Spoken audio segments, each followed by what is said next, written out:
Agaragaza igiterane ndaritambukije igiterane cyose kibaheye mu maso uzureba gute umuntu ukamubona ari mu materaniro wareba ubundi ukabona ntahari pi arimo ariko ntahari ibintu zakomeye tugira gushya Imana turanezerwa hano hari ubwiza bw'Imana bukomeye uyu ni umugoroba mwiza amen amen. Uyu ni umugoroba mwiza iyo umuntu akaye mu maso azagaragaza ikimurimo ariko iyo urakaye nabwo garagaza ikikurimo turangira 70 yes iyi ni hayivuga cyane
Imana icyubahiro.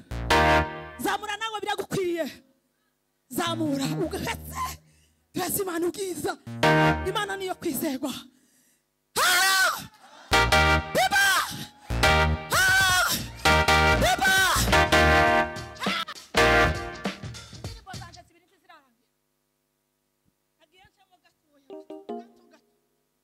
Ndabizi.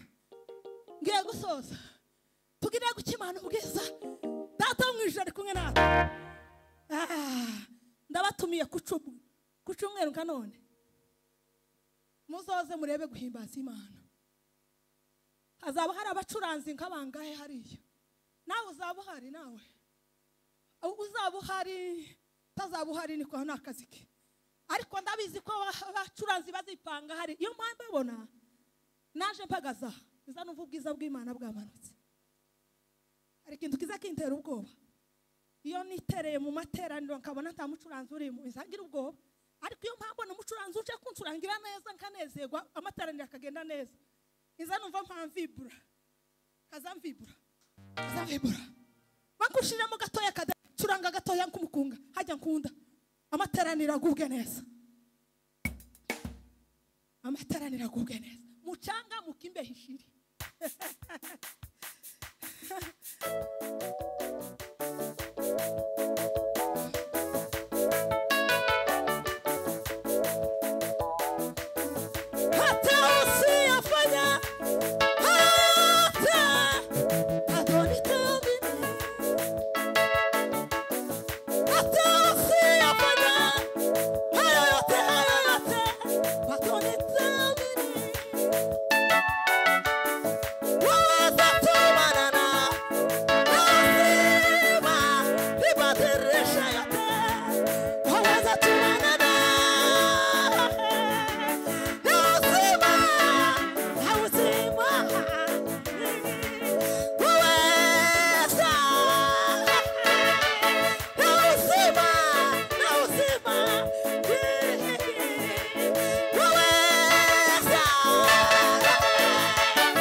Atukuzwe Yesu.